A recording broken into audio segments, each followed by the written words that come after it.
बड़े समय बाद रामू और उसकी माँ छुट्टियां बिताने के लिए शहर से गांव के पुराने घर में आए थे। गांव का नाम सुनते ही रामू की खुशी का ठिकाना न रहा।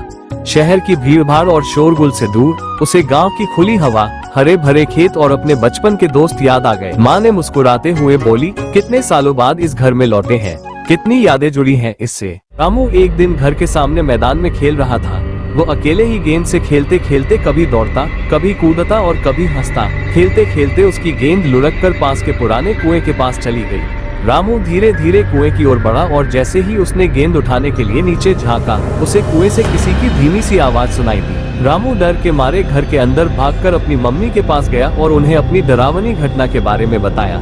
लेकिन मम्मी ने उसकी बात को गंभीरता से नहीं लिया और सोचा कि रामू मजाक या शरारत कर रहा है।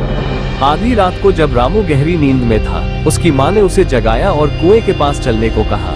रामू पहले तो घबराया, लेकिन माँ की बात मानते हुए वो उनके साथ चल पड़ा।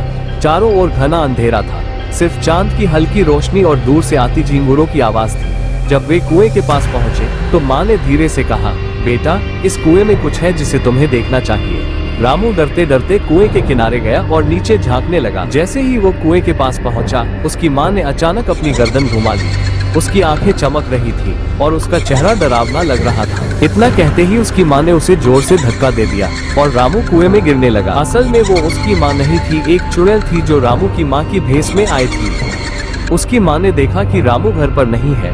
पहले उसने सोचा कि वो दोस्तों के साथ खेलने गया होगा, लेकिन वह वापस नहीं आया तो उसकी माँ घबरा गई। वो पूरे गांव में रामू को खोजने लगी। उसने हर गली, हर नुक्कड़ पर जाकर लोगों से पूछा, लेकिन कोई कुछ नहीं जानता था। आखिरकार किसी बुजुर्ग ने कहा, क्या रामू कुएं की तरफ तो नहीं गया? ये सुनकर उसकी माँ के पैरों तले जमीन खिसक गई। वो तेजी से उस पुराने कुएं की तरफ दौड़ी। कुएं की सच्चाई जब वह कुएं के पास पहुंची तो चारों ओर अजीब सन्नाटा था। अचानक कुएं से हल्की हल्की रोने की आवाज आने लगी। उसने झांक कर नीचे देखा, लेकिन कुछ नहीं दिखा। रामू, तू कहाँ है?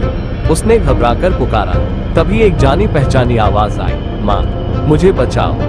रामू की माँ का दिल तेजी से धड़कने लगा।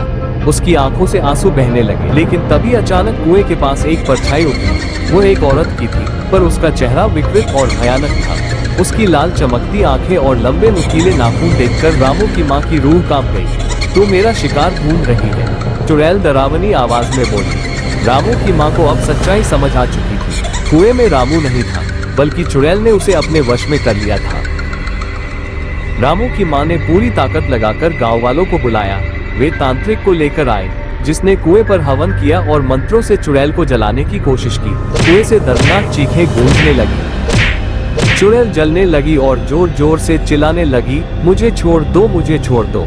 चुड़ैल की आत्मा कुआं के अंदर जाने लगा। तभी कुआं के पीछे से रामू अपने माँ की तरफ दौड़ता हुआ दिखाई देता है। रामू की माँ अपने बेटे को देखकर खुशी के आंसू बहाने लगती है और उसे गले लगा लेती है। उसी दिन वे गांव छोड़कर शहर चले जाते हैं और फिर कभी गांव नहीं लौटते। उसी दिन के बाद उसी कुआं के पास कोई भी गांव वाले नहीं जाते हैं। लेकिन बताया जाता है कि आज भी उसी कुआं के अंदर से किसी की रोने की आवाज सुनाई देती है।